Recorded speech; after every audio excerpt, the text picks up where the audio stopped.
एकादशी वह एकादशी है कि आप साल भर एकादशी ना कर पाएं और आज की एकादशी कर लें तो आपको एकादशी करने का, साल भर की एकादशी करने का फल प्राप्त होता है एक ही एकादशी से। ये महिमा है आज की। ज्येष्ठ मास के शुक्ल पक्ष की यह एकादशी है। एकादशी को भगवान ने प्रकट क्यों किया? भगवान नारायण के शरीर से एकादशी प्रकट हुई। एकादशी की क्या जरूरत थी? जब चारों तरफ पाप बढ़ने लग गया तो भगवान ने कहा कि ये तो पाप घर घर प्रवेश कर जाएगा। तो भगवान ने एकादशी को प्रकट कर दिया कि एकादशी जाओ तुम सारे पाप को समाप्त करो।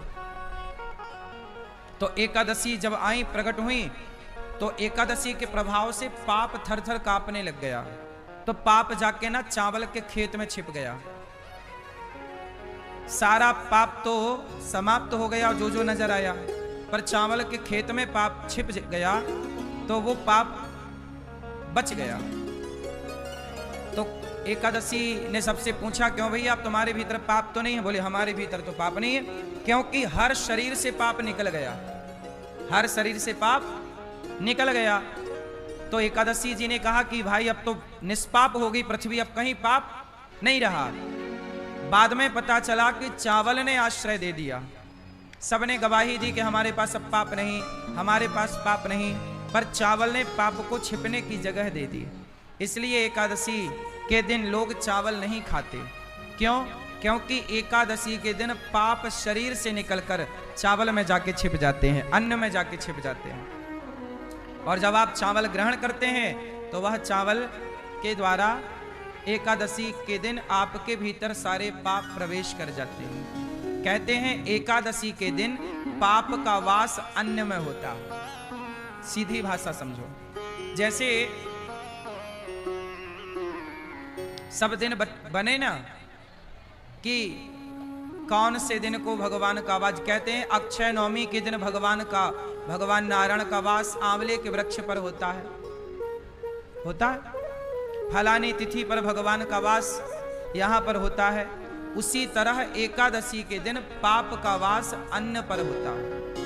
इसलिए कहते हैं कि एकादशी के दिन अन्न नहीं खाना चाहिए। पेट भर सकते हैं आप फल से। किससे भरें? फल से भर सकते हैं। इसलिए बोलते हैं फलाहार। क्या करना चाहिए?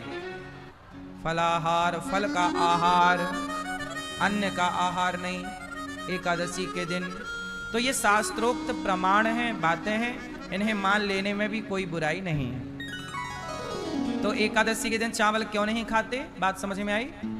पाप का वास होता है। इसलिए आपको शास्त्रों का और सनातन संस्कृति का पालन करना ही चाहिए। एकादशी के दिन किसी के घर में भोजन ना बने, सब फलाहार करो।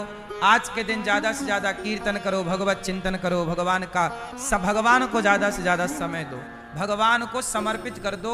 महीने में 2 दिन, 2 एकादशी, कृष्ण पक्ष की, शुक्ल पक्ष की 2 एकादशी, तो महीने के 2 दिन भगवान को, बाकी 28 दिन आप अपना काम करो, खूब प्रेम से काम करो, पैसे कमाओ, काम करो।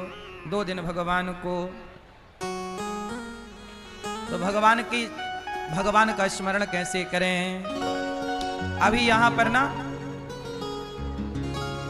एकादशी के दिन, आज तो एकादशी, अभी 10 तारीख को यहां 2 गरीब बेटियों का विवाह है। यहां गौरी गोपाल में जो माँ बाप असमर्थ होते हैं, गरीब होते हैं, ऐसी गरीब परिवार की बेटियों का विवाह गौरी गोपाल से होता है। पहले भी कई विवाह हुए, अभी भी 2 विवाह हैं।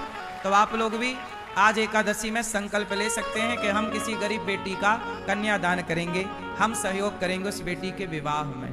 तो आप सबके सहयोग से ही यहाँ बेटियों का विवाह होता है, तो आप भी जुड़ सकते हैं।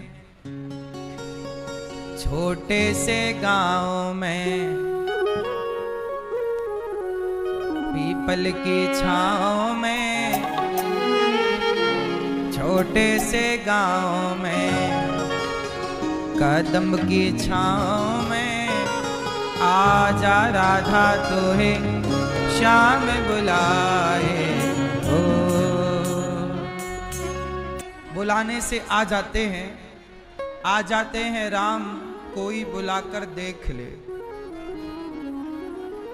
आप लोग बुलाओगे तो भगवान आएंगे, लेकिन एक बात है कि आपके बुलाने से भगवान आएंगे, ऐसा कोई नहीं है जिसके बुलाने से भगवान ना आते हों। जटायु बुलाया आ गए, शबरी बुलाई आ गए, हाथी बुलाया गजेंद्र आ गए, कौन है वैश्याएं बुलाई, गणिका कितनी कथाएं भरी पड़ी हैं, फलानी वैश्या ने पुकारा आ गए। भगवान सबके बुलाने से आते हैं, बस कोई पहचान पाता है, कोई पहचान नहीं पाता। आप भी बुलाते हैं ना, भगवान आते हैं, आज भी आते हैं, आज भी भगवान के आने में तनिक देर नहीं है। सच्चे भाव से एक भरोसे होकर भगवान के पुकारने वालों की कमी हो गई है, आने वाले की देर नहीं है। भगवान आज भी आते हैं। कोई कहे कि तब आते थे अब नहीं आते, नहीं जी, तब भी आते थे। सतयुग में आए, त्रेता में आए, द्वापर में आए। मीराबाई तो कलयुग में थी, नरसिंह मेहता तो कलयुग में थे, आए कि नहीं? और ऐसा नहीं कि नरसिंह और मीरा के लिए बस आए, हमारे और आपके लिए भी आते हैं, नहीं आते? बताओ, गौरी गोपाल में इतना सारा जो कार्य सेवा का हो रहा है, ये कौन कर रहा है? कोई इंसान कर सकता है? आज एक सज्जन आए, बहुत बड़े प्रतिष्ठित व्यक्ति हैं, उन्होंने कहा महाराज जी गौरी गोपाल में देखो सब लोगों को पेट भर भोजन मिल रहा है, सब माएँ सुखी से हैं, सारी माओं के होंठों पे मुस्कान है, कोई माँ परेशान नजर नहीं आई। ये सब कैसे हो पा रहा है? मैंने कहा कि जैसे अर्जुन लड़ने के लिए खड़े जरूर थे महाभारत में, पर लड़ नहीं रहे थे, ना लड़ते हुए भी कृष्ण ही सब काम कर रहे थे, ऐसे हम तो कठपुतली हैं, बाकी काम साथ करते हैं, बस उन्हें महसूस करने वाला कोई चाहिए। बात सही है कि गलत? कलयुग है ना, भगवान डायरेक्ट नहीं आएंगे बांसुरी बजाते। और सुनो, दुर्योधन के सामने तो बांसुरी बजाते हुए भी खड़े थे, पर पहचान कहां सका? क्या विराट रूप नहीं दिखाया दुर्योधन को? आपको पता है कि धृतराष्ट्र अंधे हैं, पता है ना आपको? किस किस को पता है कि धृतराष्ट्र अंधे हैं? लेकिन आपको एक बात नहीं पता होगी, जो आज मैं आपको याद दिलाऊं, शायद पता भी हो। आपको एक बात और बताऊं कि धृतराष्ट्र को भगवान ने धृतराष्ट्र की आंखें लौटा दी थी और धृतराष्ट्र देखने लग गए थे। कब की बात है ये? सुनो, जब भगवान शांति दूत बनकर गए और शांति का प्रस्ताव लेकर गए कि पांडवों को 5 गांव दे दो, दुर्योधन बोला मैं नहीं दूंगा। तब भगवान को बांधने का आदेश दे दिया दुर्योधन ने।